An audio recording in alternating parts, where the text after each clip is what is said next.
So good evening. Well, you know, looking around this auditorium at all the filled seats, I can see the New York Times was right. In a recent article about our esteemed guest this evening, it said, Bernie Sanders can still get a crowd.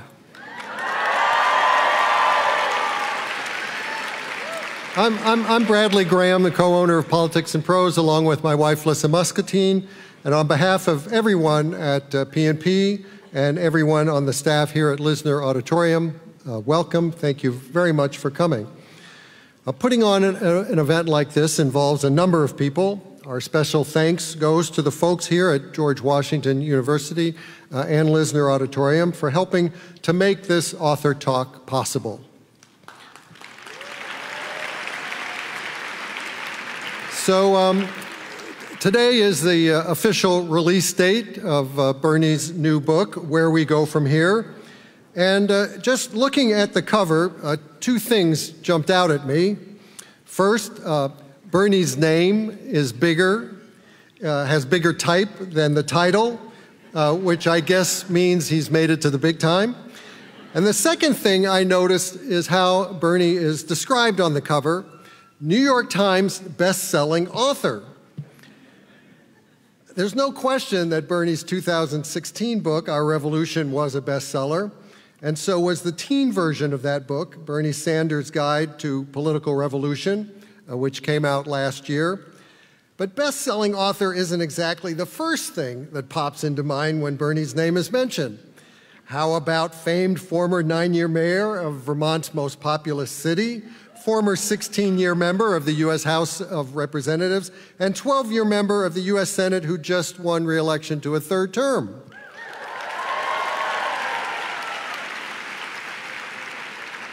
Or how about former Democratic candidate for President of the United States, who became a sensation during the 2016 campaign, winning 23 primaries and caucuses and more than 40% of the pledged delegates, while electrifying audiences and igniting a political fervor with his anti-establishment appeals. Now, I would bet the price of Bernie's new book, or maybe the price of 1,000 of them, that you're all wondering one thing at this point. Will he run for president again? Well, we'll see what he has to say about that this evening. His new book opens with the end of his presidential campaign in June 2016 and chronicles the past 2 years of struggles against Donald Trump's reactionary agenda and in favor of a government that represents us all. Woven into the narrative are the themes and policy prescriptions that have marked Bernie's popular message, among them Medicare for all, progressive tax reform, a $15 minimum wage, action on climate change, action on immigration reform, a reform of our criminal justice system, and tuition-free public colleges and universities.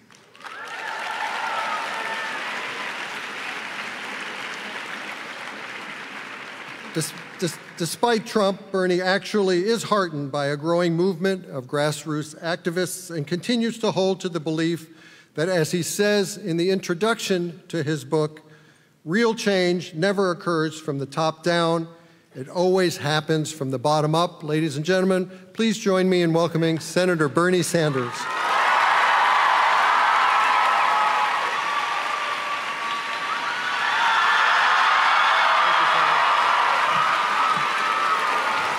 Thank you.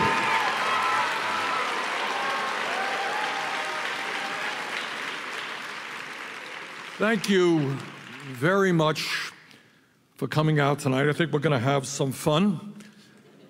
I'll speak for 3 or 4 hours, and then in the early morning hours you can ask some questions. But the book that I wrote is kind of a personal narrative, gets behind the scenes, talks about my feelings, and it turned out to be, I didn't originally plan it to be that way, but it really turns out to be a sequel to the first book that I wrote, Our Revolution, which Brad was just mentioning. And the book begins, ironically, right here in Washington, D.C., on the night of June 14th, 2016.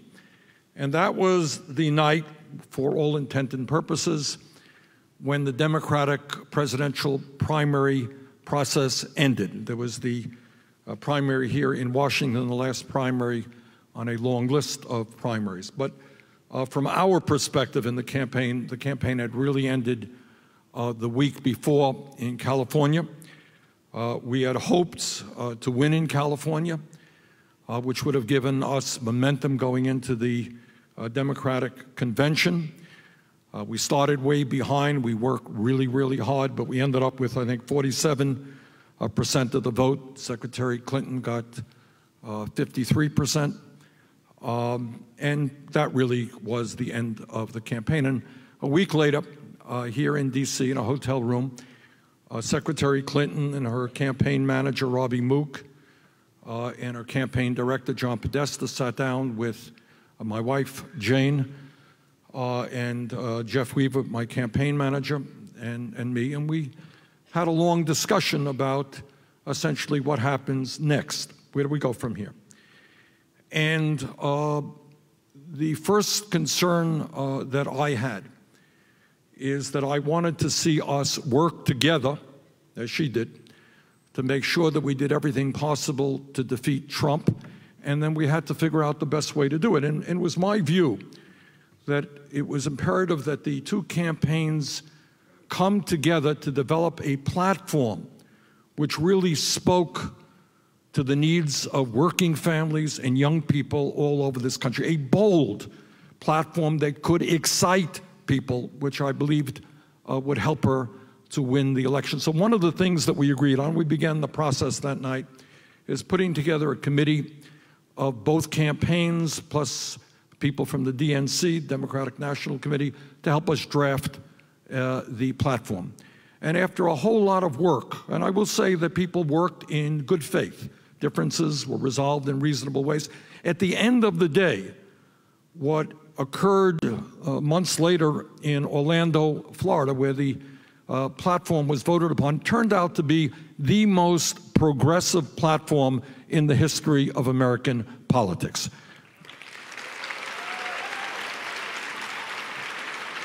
And to me, what was important about that was not just to have a statement that you would dump into the garbage can, which is often what happens with platforms, but it would be something that candidates would stand proudly behind and run for office on. And in fact, that happened in 2016 and certainly in 2018. So one of the accomplishments that emanated from that meeting was a strong progressive platform. The other issue that I felt was important to deal with was to bring about fundamental reform to the Democratic Party itself.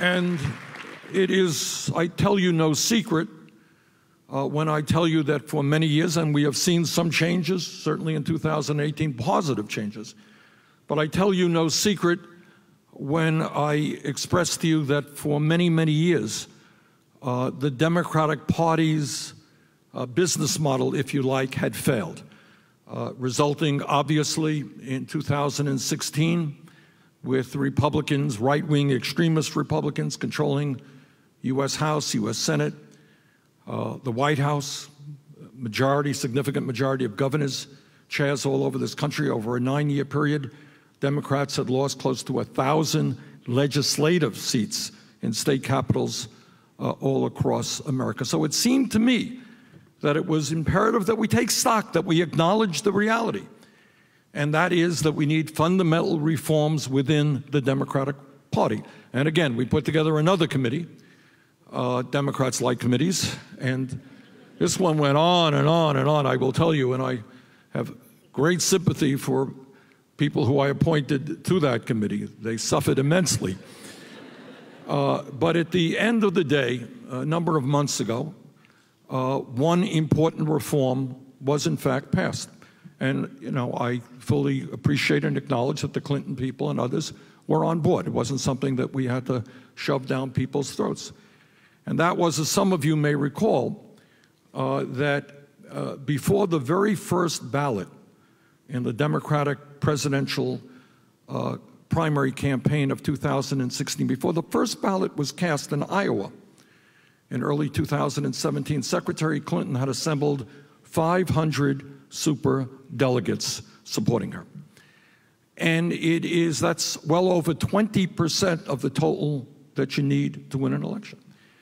And it is very hard, and Secretary Clinton did not defend kind of the absurdity and the unfairness and the undemocratic nature of superdelegates having so much power to determine who the next candidate for president of the United States would be.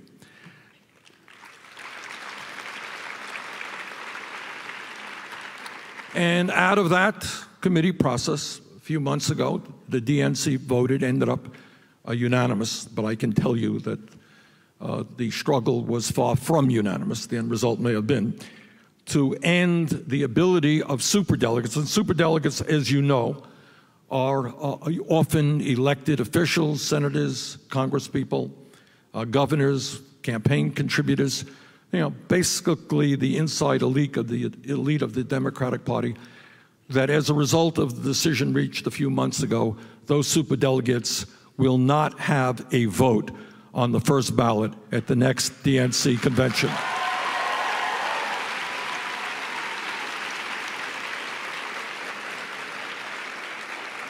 And that is significant, because you don't want any candidate to start off with, you know, 20% of the vote needed and everybody assuming that the campaign is already over and the money comes pouring in and so forth and so on. So I consider that to be a significant step forward in democratizing the Democratic Party. But clearly, a lot more has to be done. And that speaks to the whole election system, not only the Democratic Party, but the whole electoral system, election system in America today. Right now, for example, in New York State, where most of the younger people, for example, do not consider themselves Democrats or Republicans, but consider themselves, depending on the state, nonpartisan or independent. And yet you have laws there in New York State which make it impossible for you to vote in the primary unless you change your voter identification. I think it's 13 months before the primary. And everybody understands this is nothing more than incumbent protection policy. So we have got to change those laws. We have to change, and we are moving toward doing that now, the caucus laws. I happen to believe in caucuses because I love the idea of people coming out and arguing about politics face to face. I love that. It's something beautiful. It's something we need to do that. You know, all over Washington, D.C., people wear their Washington Redskins jackets, you know, and then they beat you up if you support the New England Patriots. Exaggeration. All right, but you know, somehow we're a little bit shy. And I like the idea of people coming out and talking about why you're supporting candidate X or candidate Y. I think that's a good thing. But there is a problem. And that if a caucus is held on a Saturday night or a Monday night and you're a single mom sitting home, you know, you can't make it to the caucus. So we have to deal with that issue as well. So those were some of the changes. I think a lot more needs to be done to open up the Democratic Party. The other part of that discussion, needless to say, was Secretary Clinton, appropriately enough, wanted to know the role that I would play in trying to work with her to defeat Trump. And I go into this in the book a little bit.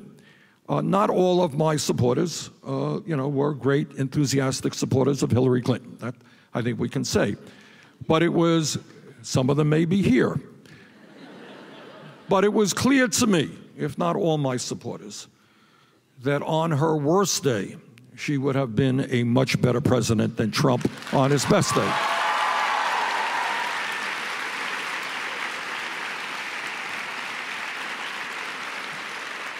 And I understood that, and the vast majority of the people who supported me understood that as well. And I pledged to her that I would do everything that I could in working with her campaign. And I ended up, by the election day, I ended up over a 3-month period traveling to 13 states, the battleground states, and holding 39 rallies and events for Secretary Clinton and for the Democratic candidates. So we worked as hard as we could to try to see that Donald Trump was not elected president. And I remember, and the book talks about this a little bit, flying home literally the day before the election on November 7th, flying home in a plane and talking to some folks about what we thought was going to happen the next day. And having just, we were on our way back from Nevada where we had campaigned, I think it'd been Arizona, Nevada.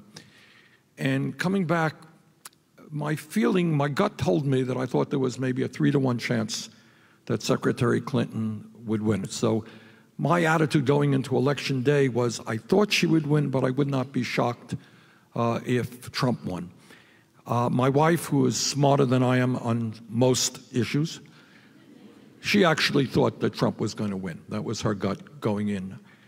And on election night, as I often do, we bring family and friends over to the house to watch election returns. And then what we almost always do is after the returns come in, I go downtown where Democrats are holding their gathering and say a few words and talk to the media and go home. But on that night, I didn't leave the house because, in fact, I was very, very depressed.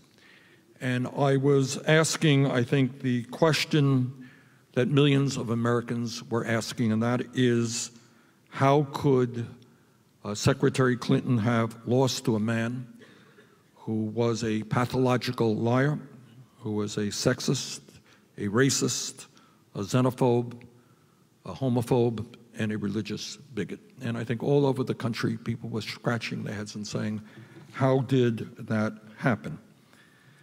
In addition to that, as a United States Senator, I had hoped and did some work in this as well to see that the Democrats recapture the U.S. Senate in 2016, and obviously that did not happen either. So we woke up not only with Trump as president, but with right-wing control over the U.S. House and the U.S. Senate. So after getting over the depressive aspects of that, it became very clear to me that I and a whole lot of other people throughout this country were going to have to sit down and think, you know, what the title of the book is about is, where do we go from here? And it was clear to me, and I think clear to many millions of other people, that we could not linger in despair or depression, that our task for the sake of our kids and our grandchildren was to stand up and fight back and take on this type of ugly reactionary politics.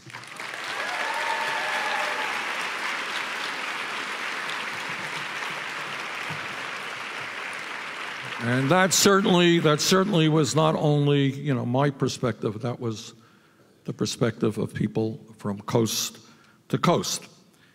And what we understood from day one, that our task was, we were dealing with a president who, in an unprecedented way, and I say this all of the time, you know, I disagree with Trump and his trying to throw 30 million people off of health care and his tax breaks for the billionaires and his incredibly ignorant statements on climate change, and I can go on and on.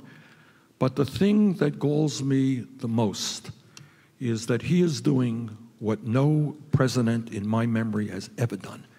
And that is, quite intentionally, for cheap political gain, he is trying to divide the American people up based on the color of our skin, based on the country we come from, our religion, our sexual orientation, our gender.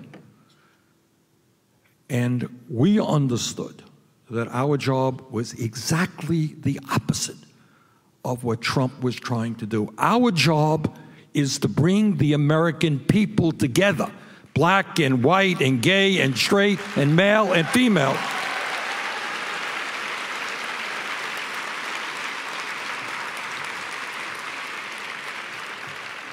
around an agenda that spoke to the needs of working families all across this country.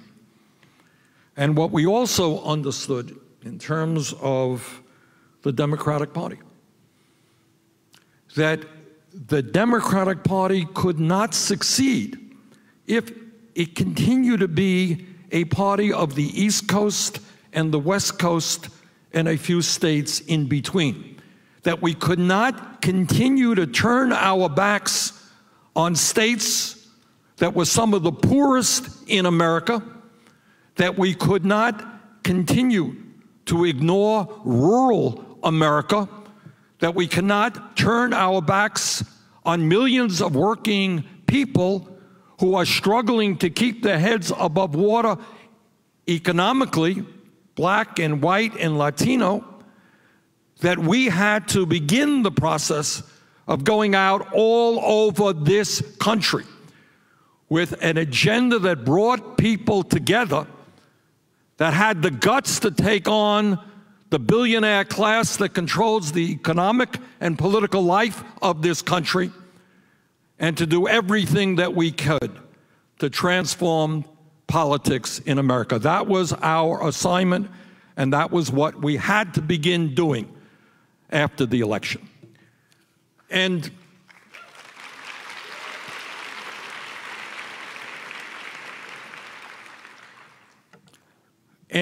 I had to make a personal decision about whether or not I wanted to become a part of the Democratic leadership.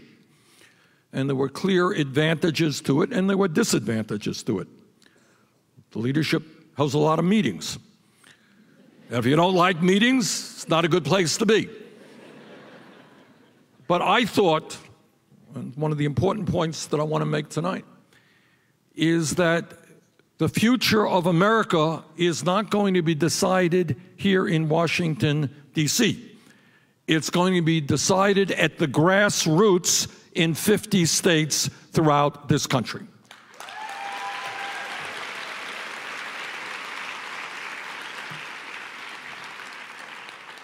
So I took a position, one of the 10 positions in leadership in the Senate, and took the position of outreach director, which gave me the staff and the ability to start taking our issues all across this country.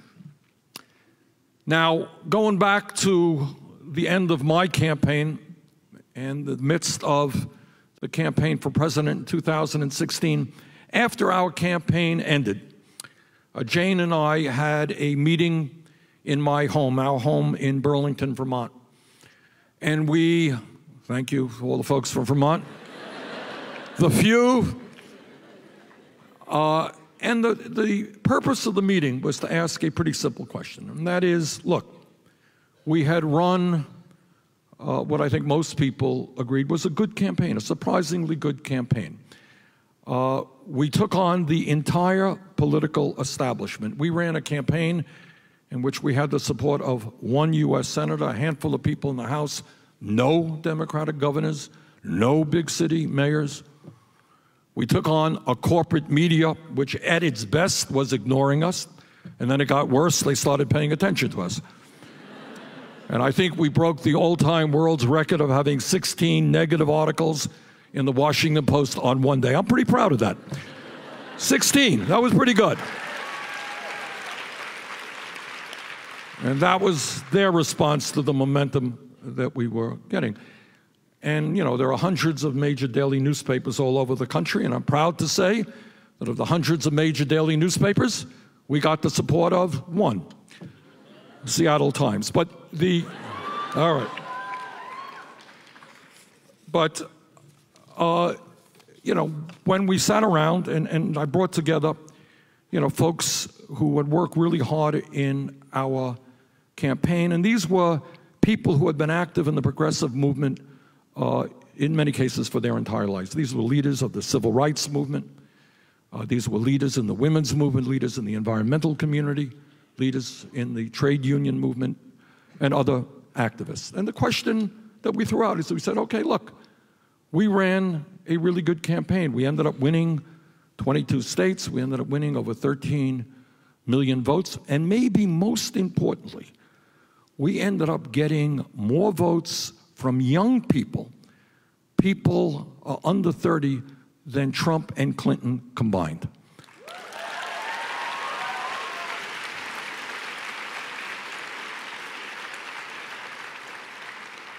And we ended up doing something that was pretty profound, and that is opening up political debate in America, I think, in a way that we had not seen for a long time. And that is asking simple questions that had not been asked before because of the power of big money in politics. And one of the other things that we managed to do in our campaign is rewrite how campaigns can be funded. Because historically, if you're running for office, the first question the media asks you, well, how much money have you raised? Do you have any billionaires behind you? How many campaign fundraisers have you done in wealthy people's living rooms? And we chose not to have a corporate PAC or a super PAC, okay?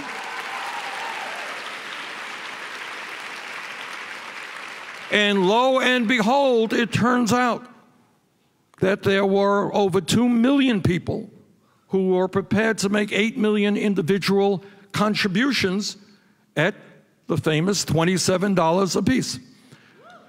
And out of that, other candidates in 2018, more and more Democratic candidates said, we don't want super PACs.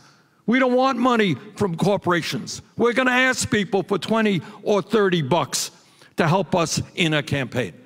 So one of the other things the campaign did is kind of revolutionize how candidates could raise money without having to be dependent on big money interests. But I think the most important thing, as we sat around that room at our home in Burlington, that we understood is that we had forced the American people to go outside of the media, go outside of what Congress talks about, and think big, not small, to ask questions that are not going to be asked on CBS and not even Fox Television. To ask a question which is never asked. Is it appropriate that 3 people in this country own more wealth than the bottom half of the American people? Now you could watch television from morning to night for years. That question will not come up.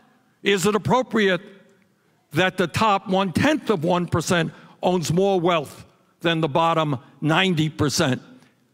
Is it appropriate that in the wealthiest country in the history of the world, we have the highest rate of childhood poverty of almost any other major country on earth? Are we concerned that a handful of media conglomerates control what we see, hear, and read? How in God's name does it happen? And I didn't need the UN report on climate change or the recent report that came from 13 agencies of the federal government. I knew and you knew 3 years ago what the media was not talking about. And that is that climate change was not only real, not only caused by human activity, but already causing devastating harm. Why weren't we talking about that issue?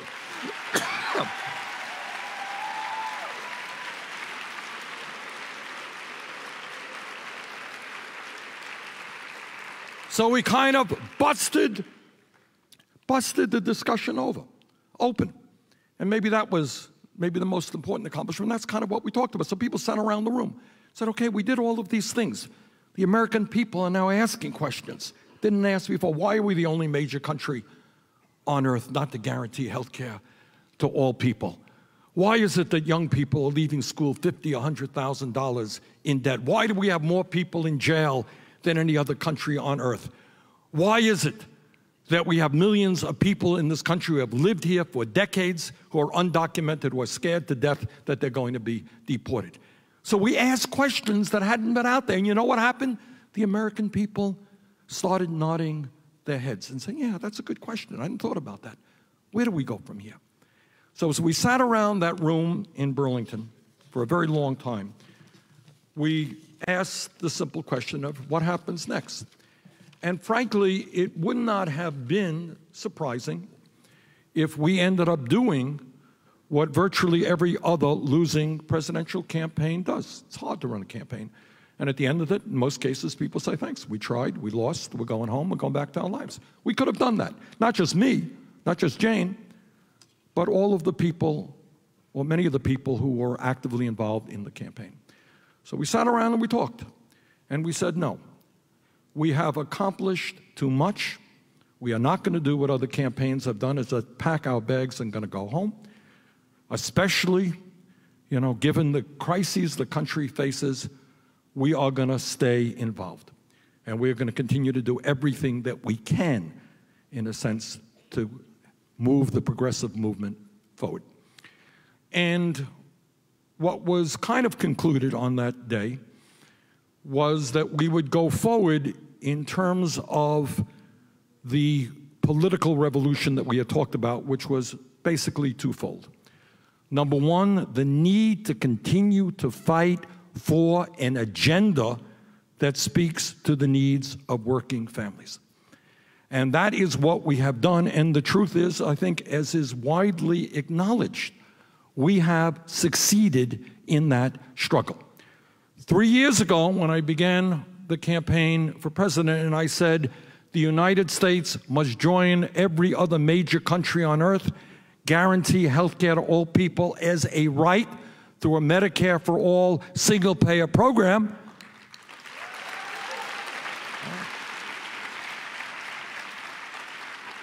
Three years ago, people were saying, you're crazy. Nobody believes in that idea. That's too radical. It's not what the American people want. Well, guess what? Last couple of polls that have come out on that issue suggest that 70% of the American people believe in Medicare for all.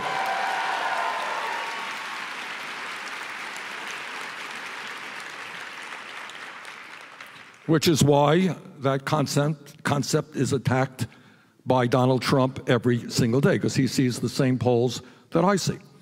3 years ago, we talked about the fact, again, common sense, and everybody now nods their head.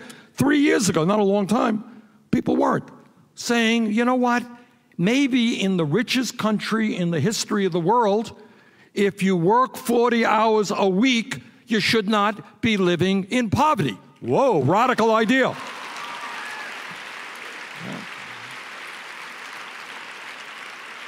Oh, terrible, extremist, radical idea.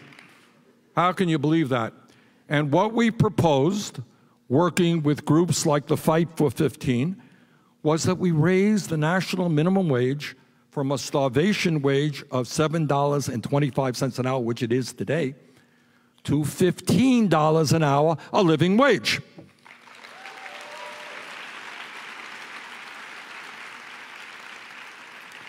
And again, oh my God, Democrats 3 years ago were talking about $10.60 an hour. Not everybody could go that far. Now, we got 30 people on board the legislation that I've introduced for $15 an hour. But more importantly, all over the countries, you have cities and you have states moving toward $15 an hour. And by the way, you may have noticed that companies like Amazon, with a little bit of prodding, are now moved to $15 an hour. And when we talked, and again, I don't suggest that we were the first people to do this, but we raised it to a different level. And we said, look, we are living, as everybody in this room knows, in a competitive global economy. And as everybody in this room knows, most of the good-paying middle-class jobs that are out there require either a higher education or post-high school training. Everybody knows that. Nobody disagrees. Nobody disagrees that 20 or 25 years ago, the United States of America had the best educated workforce in the world. We have the highest percentage of our people with college degrees. That is no longer the case.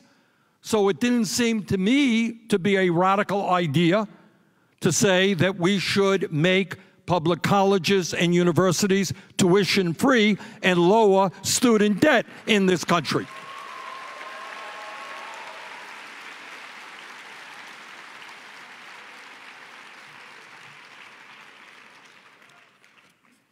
we talked about, I remember this distinctly because I was involved in that discussion. Everybody knows, no debate, that we have an infrastructure. This is the wealthiest country in the world.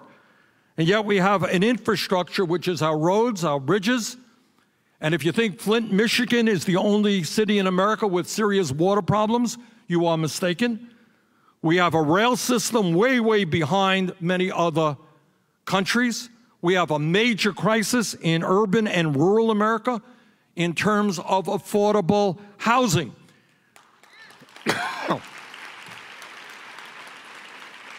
And gentrification, might I add.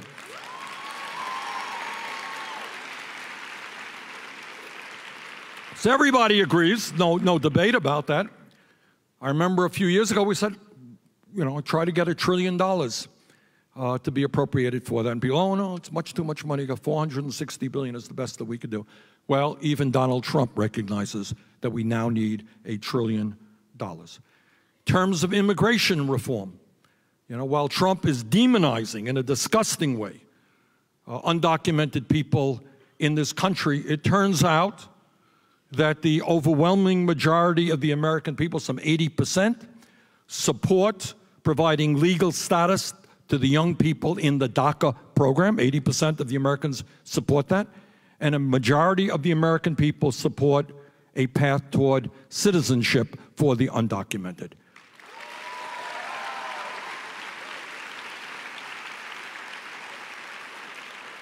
And when we talked about a broken criminal justice system and more people in America in jail, 2 million, than any other country on earth, when we talked about police brutality, and when we talked about the fact that the rates of recidivism were so very high, what we learned is that the American people, including many conservatives, understand that we need fundamental reform of a broken criminal justice system, which includes, by the way, ending this disastrous so-called war on drugs, which has destroyed many lives.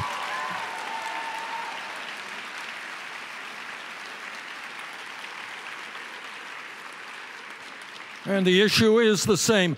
The issue is the same with gun safety legislation. It turns out that a vast majority of the American people support sensible gun safety legislation. Here's my point. My point is twofold.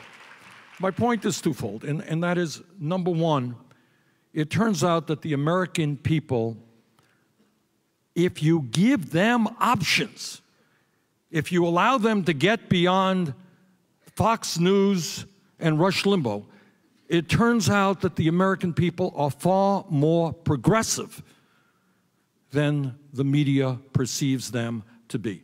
So on all of these issues and many others, it turns out that the American people support governmental policies that work for all of us and not just the 1%.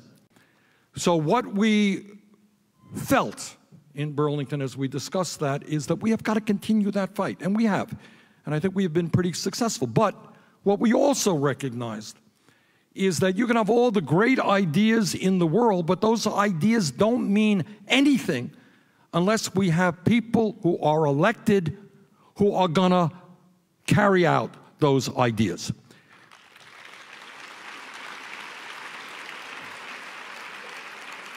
And that meant undertaking. And we're in the process, and I think the 2018 elections was a good step forward. But clearly we have a long way to go. Asking questions. Why is it that the United States has consistently had one of the lowest voter turnout rates of any democratic country in the world? Why is that? Why don't we discuss that? And it meant not only taking on, as we obviously have got to do, the disgusting, in my use, and I use that word advisedly, voter suppression that's taking place in Republican states all over this country where political cowards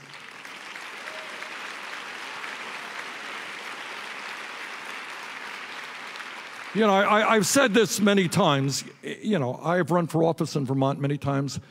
I've lost races, I've won races. But it really never occurred to me, and I think it never occurs to most candidates, that the way to win elections is to try to figure out how you can prevent people who might vote against you from voting. That is outrageous. If you cannot win an election based on your ideas and your character, then you should get the hell out of politics and get another job.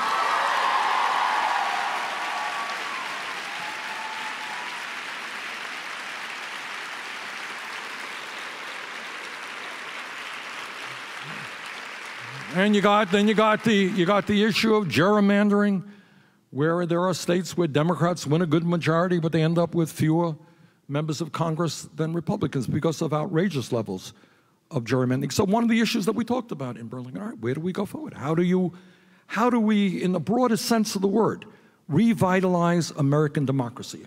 And that means not only increasing the voter turnout, but increasing public consciousness, political consciousness. There was a poll that came out a few years ago, and astoundingly, it said at that point that most Americans did not know which political party controlled the U.S. House or the U.S. Senate. All right? So we have a lot of work to do just to educate people and to make people understand and to discuss the major issues facing them. You know, the major issue facing this country is not that a caravan coming from Honduras is going to invade America. All right? And we need a lot of political discussion to do that. So out of these discussions came two groups, two independent, nonprofit groups that I have nothing to do with, I got to tell you, legally and truthfully on a day-to-day basis, and that is Our Revolution was formed. And the task of Our Revolution was not just to elect progressive candidates, and that certainly is one of their jobs, and they've done pretty well at that, but to, in a general sense, get more people, working people, young people, people of color, women involved in the political process. And they have done a damn good job at that. You know, sometimes media says, oh, they lost this election, they lost that election. That's not the point. The point is that right now, there are over 600 chapters of Our Revolution in almost every state in this country. And last year, I was here in D.C., and I came to an event that was just extremely moving to me, and I talked about it in the book. And that is Our Revolution, working with another group called Progressive Change, had organized a candidate training seminar. And it was a several-day program. And they brought 450 people, mostly first-time candidates, mostly women, many people of color. They brought them here to D.C. to learn the fundamentals of how you run a winning campaign. How do you raise money? How do you do a press relief? How do you get volunteers? All of the basics that people need to know if they are going to run good campaigns. And these were candidates not running for the U.S. Senate or the U.S. Congress. They were running for school board, for city council, for state legislature. And that is, in fact, one of the wonderful things that is happening all over this country. There was, as you remember, shortly after Trump was elected, there was an election in Virginia where the Democratic candidate won the governor's race, et cetera, et cetera. What was not discussed very much is that a lot of young people running for the first time won seats to the Virginia legislature. And I will never forget, because it pleased me immensely, that some fellow high up in the Virginia Republican Party, he was saying, and I quote, "We lost elections to people we had not ever heard of," which I thought was beautiful. All right.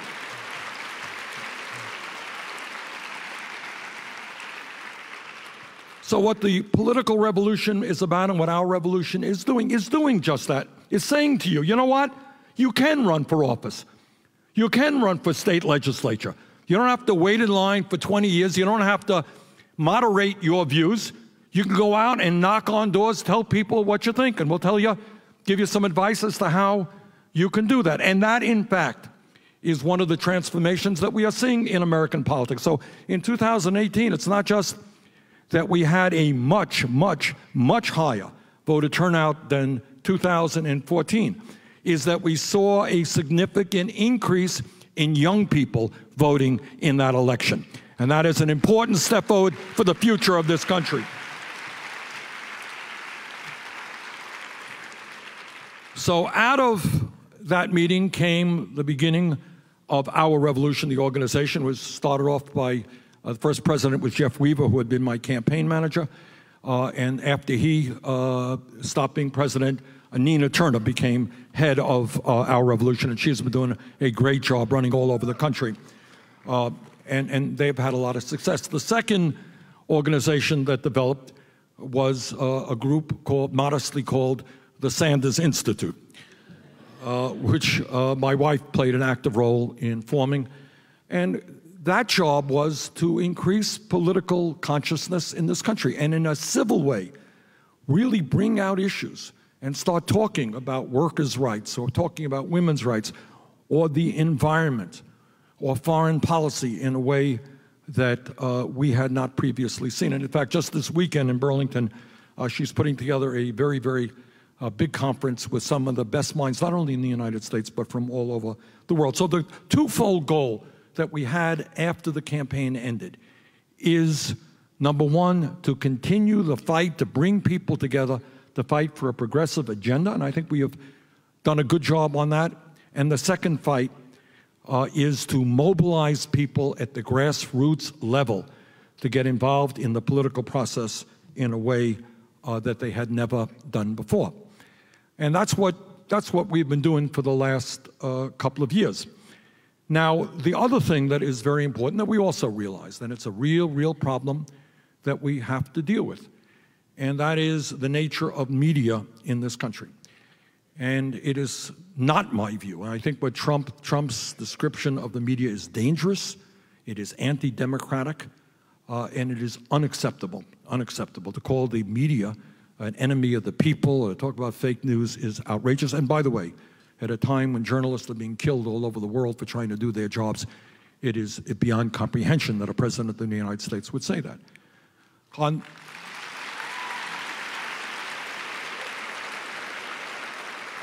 But on the other hand, what we also have to say is that for economic reasons, I think, the media does not cover, in my view, appropriately, the major issues facing ordinary people. And I think one of the reasons that we have so much political cynicism in this country is that people turn on the TV and they hear a lot of who's going to be running in 2020, who's going to run in 2096, you know. Did you hear this about Nancy Pelosi? You know, on and on it goes. Personality politics, rather than talking about why life expectancy in the United States is actually in decline. Why it is that so many people turn to opioids or alcohol or even suicide in dealing with life in America today. Not talking about the fact that we are the only country not to guarantee health care to all people, or income and wealth inequality. So we had to deal with that issue. And one of the things that we did in my Senate office and in my campaign office is to take advantage of the new technologies that are out there. And that is obviously social media. So we have worked very hard to be able to kind of communicate with the American people about the major issues facing working people and try to discuss a progressive agenda. A progressive agenda is not just a woman's right to choose. It's not just workers' rights and making sure that people earn decent wages. It's not just disastrous trade policies. It's not just the environment. It's not just human rights and a sane foreign policy. It is all of those things and more. And so what we have been trying to do is to get the word out, working with many, many other people, using great articles that appear in the media, the best articles that we can find, trying to talk about what is going on in America so the people see a reflection of their own lives. All right? Why is it that I have to work 3 jobs in order to survive? Why is it that Walmart, which is owned by the wealthiest family in America, does not pay its workers a living wage? We just had a video up. It was an incredibly moving video, which millions of people have now seen, about parents, mom and dad, talking about their son, who I think was 26, 27, 28.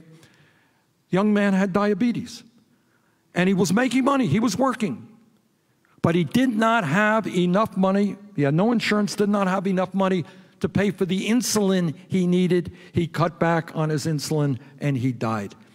And that is happening all over this country. People can't afford the prescription drugs they need. Anyhow, we have worked very hard on trying to figure out how we can educate, how we can speak to the American people in ways other than a 4-second soundbite. And we have had some success. So we have a large number of people who follow us on Facebook, on Twitter, on Instagram, and we work very hard about that. I'll give you an example of what we have done further, and very deliberately. There has never been a town meeting on television, on CBS, ABC, NBC, to talk about the need for health care for all. And I remember this like it was yesterday. I was on a Sunday show, and I was talking to a guy from NBC, and he was asking me about health care, and I said, well, it's a good question. I can't answer it in 14 seconds. But why don't you, and off the air, we talked about this later, and I said, well, why don't you have a town meeting? Do an hour show, an hour and a half show, talk about how our healthcare system is very different from systems all over the world. Talk about why we spend twice as much per capita, why we pay the highest prices in the world for prescription drugs. I can get you some great people, doctors, nurses, people who know a lot about the subject. He said, great idea, Bernie, I'll move it up the food chain. Well, I don't know what the food chain did, but we never heard back from them. All right, so we did that meeting, and we teamed up. We did it right here at the Visitor Center on Capitol Hill. And we teamed up with media outlets, online media outlets, Young Turks and others, and we ended up having, I think, 1.5 million people watching a rather wonky discussion of the need for Medicare for all. And then we did, later, one on income and wealth inequality. First time a town meeting had ever been done on that issue from the U.S. Senate. And on that night, we had more people watching that town meeting on income and wealth inequality than CNN had on their programming, which I thought was pretty good. And just this coming, if I may advertise a bit, on Monday night, we're going to be doing one on climate change. We're going to bring together some of the major environmentalists. And we do that because we believe that, in this sense, certainly television does not help the American people understand the realities of what is going on right now. You would think that with the Intergovernmental Panel on Climate Change and the United States government itself telling us that we have a major, major crisis in terms of climate change, that if we don't, according to the IPCC, if we don't get our act together and radically transform our energy system in the next 12 years, the planet that we're going to be leaving to our kids and grandchildren will be increasingly unhealthy and uninhabitable. You might think that there will be some major specials on TV to discuss the future of the planet. Well, they didn't do it, so we are going to do it.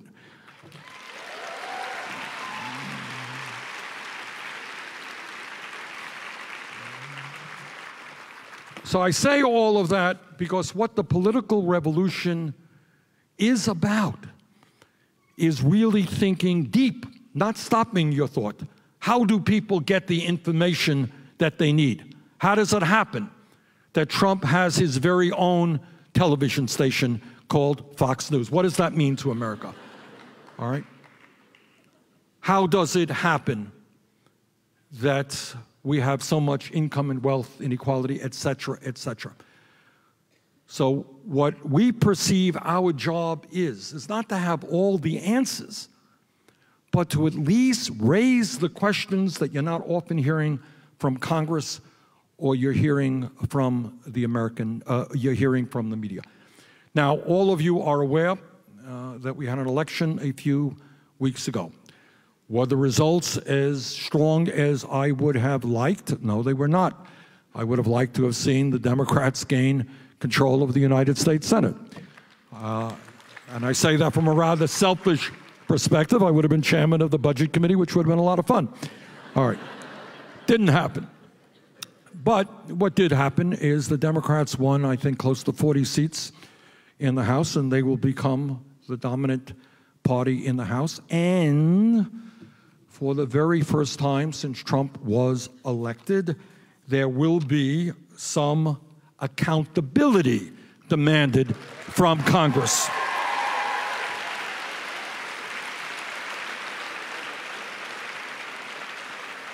So to my mind, it means two things, two separate areas that I think we have got to go forward on. I think the Senate has got to do what it can, even though we're in the minority, working with our friends in the House. And that is, for the first time, holding this irresponsible president accountable. And what does that mean? It means, for, among other things, making it very, very clear that any interference with the Mueller investigation is an obstruction of justice.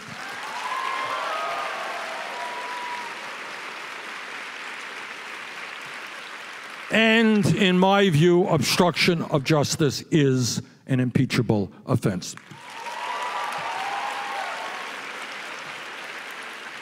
I think, and I am absolutely confident that Democrats will do this in the House, take a hard look at the emoluments clause. And that is to ask whether Trump's governmental policy decisions are based on the best interest of the United States of America or are based on the financial gains of the Trump family.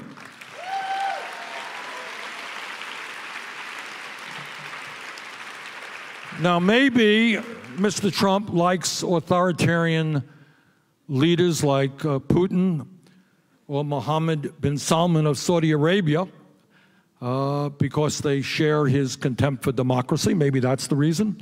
Or maybe there's another reason. And maybe there are financial aspects to that relationship that we need to know about. We need to take a hard look, for example, about the disastrous response of the Trump administration to the hurricane in Puerto Rico.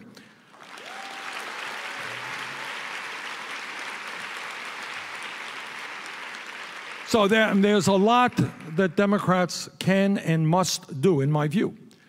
But, in my view, it would also be a very, very big mistake if that is all that they did. And that means that the Democrats cannot simply be the anti-Trump party.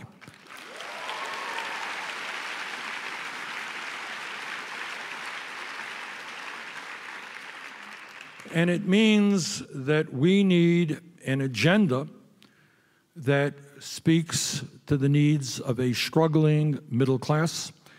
Today, the median worker, the person right in the middle of our economy today, is no better off than he or she was 40 years ago. And at a time when well over 40% of all new income goes to the top 1%, people all over this country are struggling. And we have got to come up with policies that address those issues. 60% of the counties in rural America are depopulating. Young people are leaving the towns in which they grew up in. These are communities that do not have decent paying jobs. Family-based agriculture is in significant decline. Often these communities don't have decent quality broadband. Rural hospitals are shutting down. We need to rebuild rural America and start paying attention to that very significant part of America.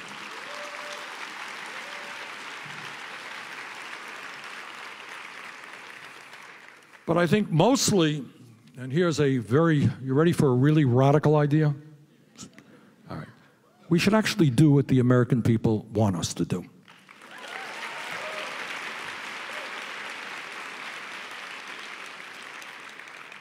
And that is on many of the issues that I talked to you tonight about.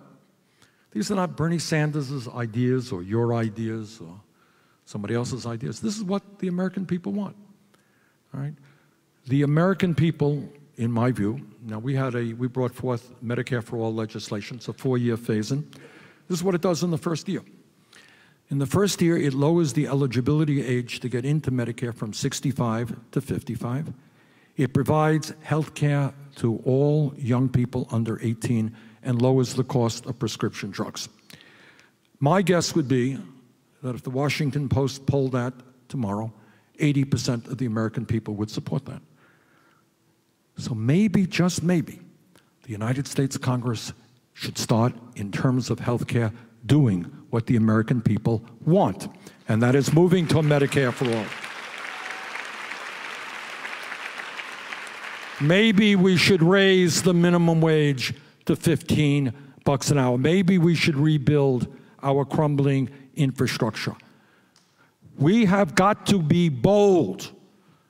We have got to understand that there is a lot of pain in this country, and that there are millions of Americans who are not staying up nights worrying about the absurd tweet that Donald Trump sent out yesterday or today. They're worrying about the fact that their kids will likely have a lower standard of living than they do. They're worried about not being able to afford health care or prescription drugs. I'll never forget, just a month or so ago, I was in Iowa campaigning there for some Democratic candidates. And we met with a woman who had been working for 7 years, single mom, making $8 an hour. Talked to a college professor who had a part-time job at Target in order to pay off her health care bills and her college debt. We got to start paying attention to those issues. We have got to not only investigate what Trump is doing, but expose his lies. Trump ran for president.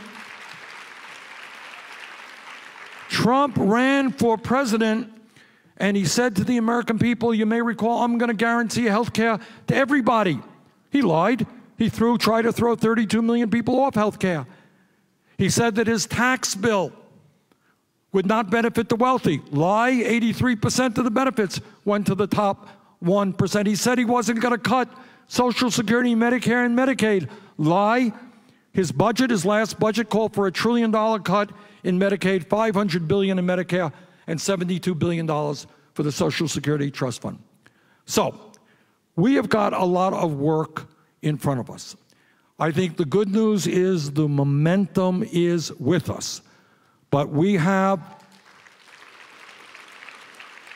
got to accelerate our efforts. I am very worried about the politics of rural America and our need to get out there and to say to people, do not be supporting a president who is throwing you and your kids off of health insurance.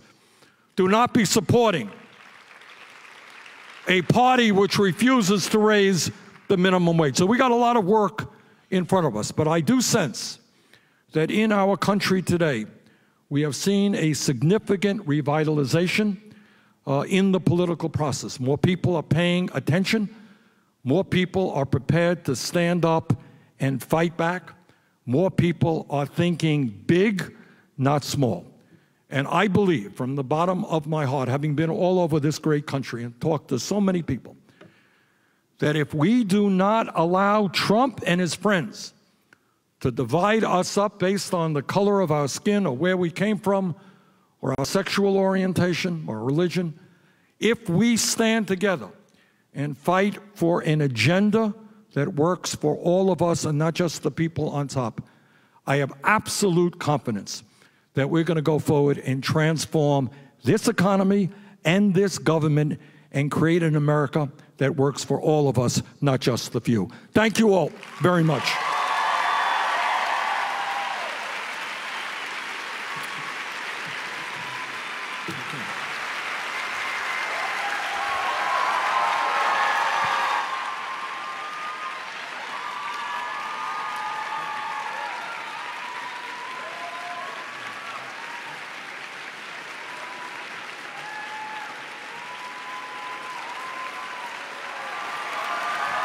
Thank you.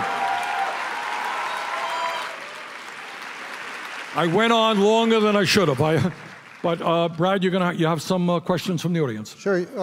Senator, you mentioned the upcoming program on climate change, and interestingly, the biggest group by far of questions from this audience this evening dealt with climate change.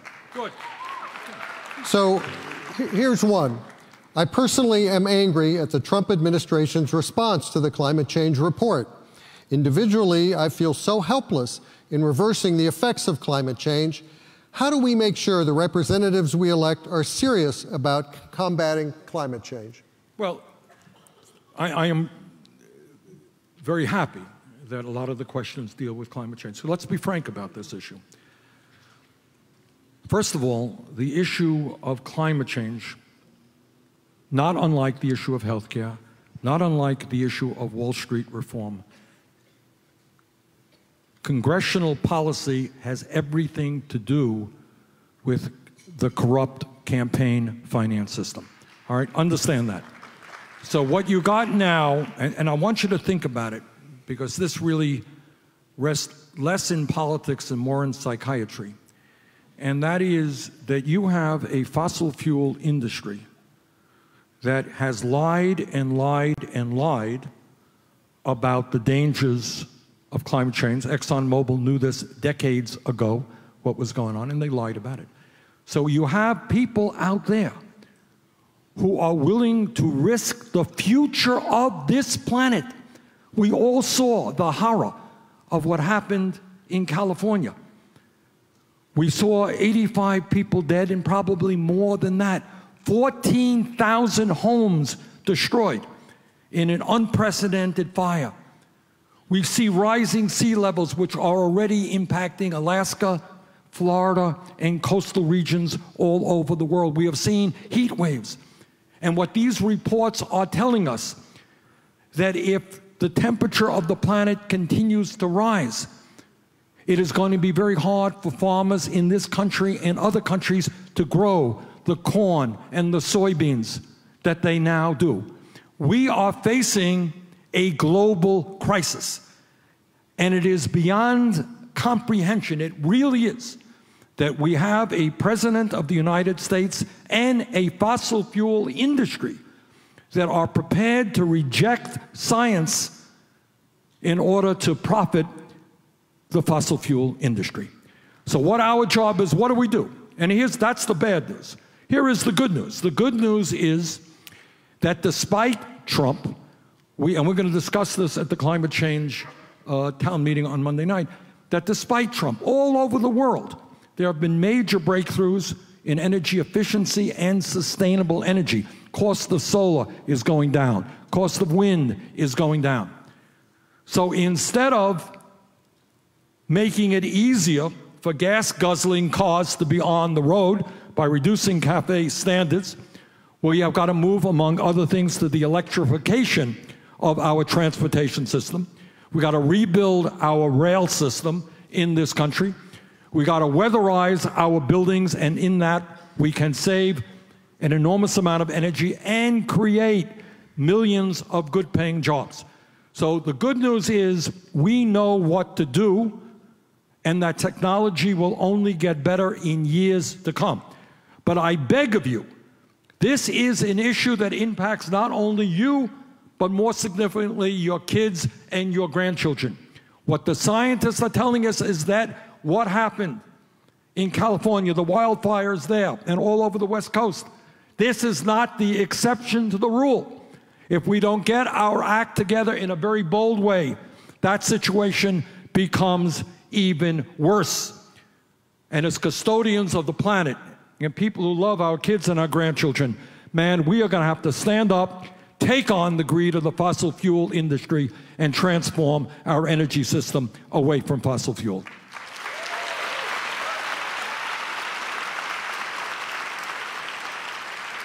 The next question is about the DACA program, the Dreamers.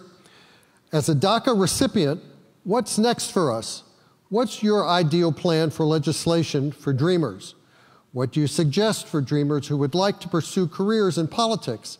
How can we be vocal without having fear? I will tell you, that is such a everybody here knows that DACA is a program developed by the Obama administration, which gave legal protection to some 1.8 million young people. These are dreamers, we call them dreamers, people who were not born in the United States, came over the border, but who essentially know the United States as their only country. I will tell you that on some very important bills, which I thought were pretty good, I voted against that legislation because it did not provide legal protection to the dreamers. So for a start, the first and simple answer, supported by the overwhelming majority of the American people, is to once again provide legal protection to the 1.8 million young people who are working, they are teaching, they're in the military, or they're getting an education right now. They deserve that legal protection, and I cannot imagine the kind of fear and anxiety that so many of these young people experience when they lose their DACA status. They can walk out on the street, they can be stopped, they can be deported. How horrible is that? So we got to deal with that, we got to provide immediate legal protection, and I hope with the Democrats gaining control over the House, that process will begin. As you know, in the Senate, we did a few years ago pass immigration reform. I think the House will now take that up. And it is something that I think the American people want us to do, and it's something that we must do.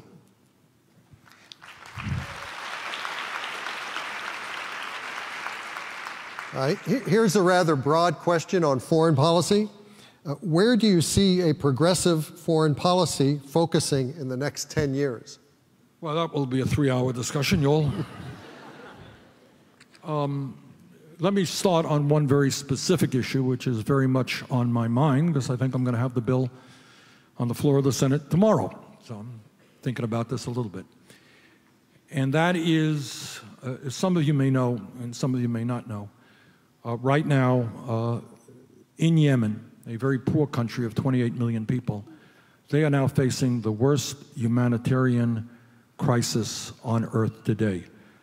We are talking about, as a result of the Saudi-led war in Yemen, over the last 3 years, 85,000 children have starved to death. And the United Nations tell us that there is a real threat to massive starvation and famine in that country. 10,000 new cases of cholera develop every single week, which lays the groundwork for people to die of easily prevented diseases. And all of that has to do with the Saudi-led war in Yemen. And tomorrow, we have a resolution that I brought forth with Senator Mike Lee, who's a conservative Republican from Utah. And it essentially says that the United States, has got to end its participation in that war.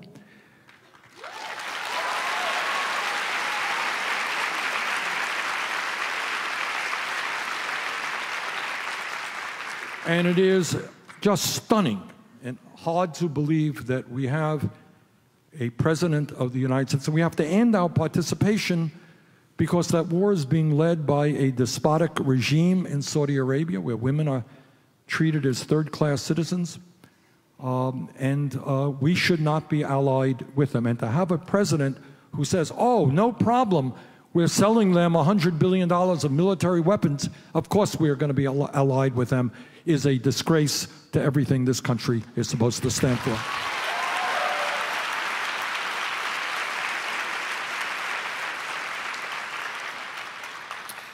So not surprisingly, many in this audience would like to see you run for president again. So let me put the question this way. How close are you to deciding one way or the other? Yeah, on a serious note, look, when you decide to run for president, that is a very, very difficult decision for your family and for your own life. What I believe from the bottom of my heart is that it is absolutely, absolutely imperative that Donald Trump not be elected President of the United States of America.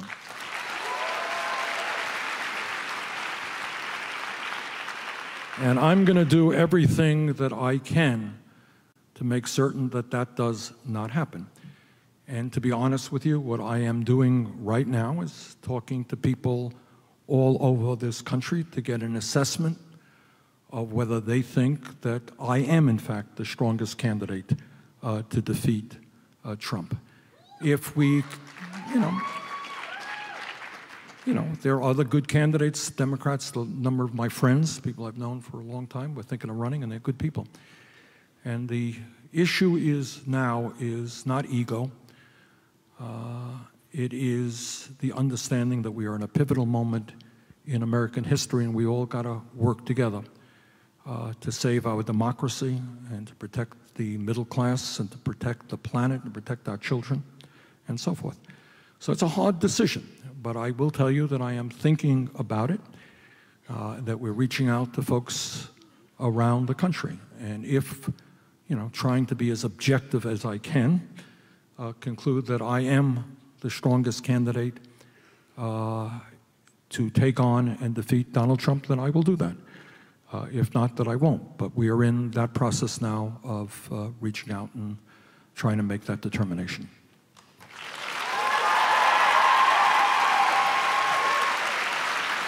This next question is about housing. It is becoming increasingly difficult to find affordable, decent, safe, and sanitary housing nationwide. This challenge particularly affects young people. What do you believe can be done on a national level? Here's a radical solution. Build affordable housing. How's that? All right. This is, sometimes there are issues out there which are not discussed very much by media or discussed much in Congress. The issue of childcare, for example. We have a major crisis in childcare, affordable childcare in this country. The issue of affordable housing is another issue. I go all over the country, and if you think it's just Washington, D.C., or Seattle, or New York City, don't kid yourself. It is rural parts of this country as well. So instead of giving $1 trillion in tax breaks to the top 1%, let's start investing in affordable housing and putting people to work in this country building that housing.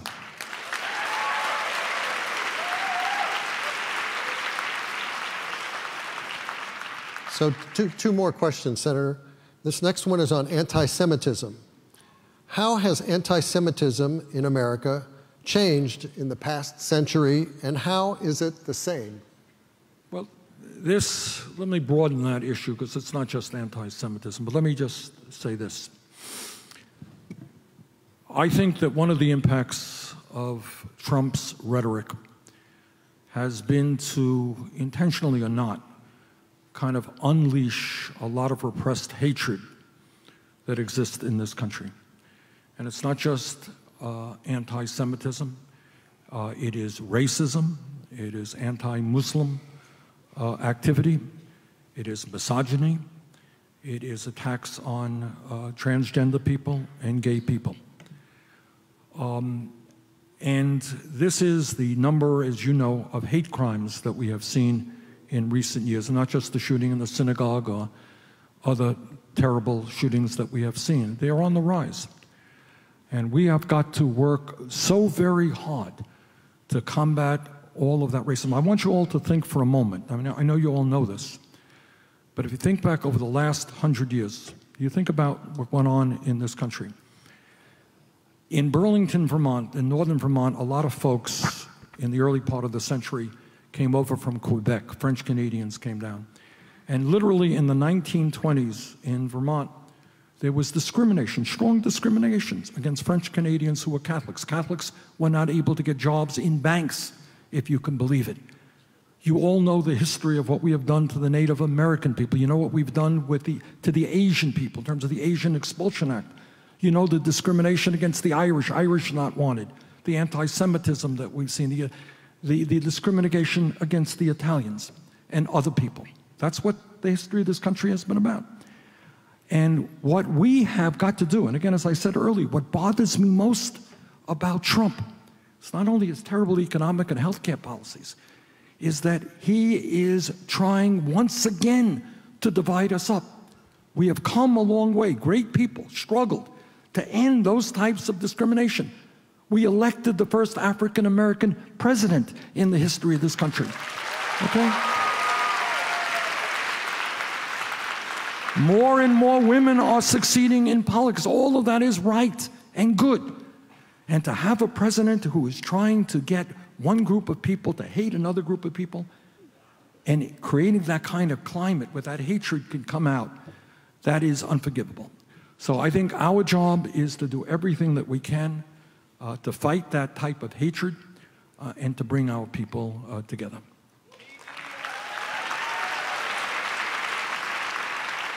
Okay, final question. Given all the terrible news we hear on a daily basis, the environment, national debt, income inequality, the news from the border, is there anything, in your opinion, to be hopeful about? Absolutely. Absolutely. And I want you all to understand this. I've had the privilege of being all over this country. I've been to virtually every state in America. And I've spoken to groups like this, and in fact, larger groups. And you have to appreciate, and what keeps me going, is the understanding there is so much beauty and decency in this country. I will never forget, again, going back to my campaign, I was out in California, in the agricultural part of California, beautiful part, and doing rallies with young Latino kids, and black kids, and white kids, and people coming together. Do not think, what the media picks up, maybe appropriately, all the ugliness that goes on. We want to know about the hate crimes. But do not understand, do not fail to understand that there is a lot of love and decency in this country as well. And maybe that doesn't make the CBS Evening News. So we have, and what we have got to do, is figure out ways that we bring our people together. And as I've mentioned, I think the theme of tonight is that on all of these issues, should every American be entitled to health care as a right? The American people believe yes. Should workers earn decent wages? The American people believe yes. Should we take on the fossil fuel industry and protect our environment? The American people believe yes. Should we overturn Roe versus Wade? The American people believe no. Should we have comprehensive immigration reform? Yes. Criminal justice reform? Yes. So I'm not going to tell you that there are not divisions. There are. But on issue after issue, the American people actually share a common vision for the future of our country. But our job in the midst of all of this is to do something that is not easy. It really is not easy. And that is to take on a very small number of people, often billionaires, whose greed is negatively impacting not only our economy, but our political system as well. And I think when we bring our people together and when we have the guts to tell the fossil fuel industry and to tell the drug companies and to tell Wall Street that they cannot develop policies which hurt so many people. When we have the courage to stand up and fight back, man, there is nothing that we cannot accomplish. So I am optimistic about the future. Thank you all very much.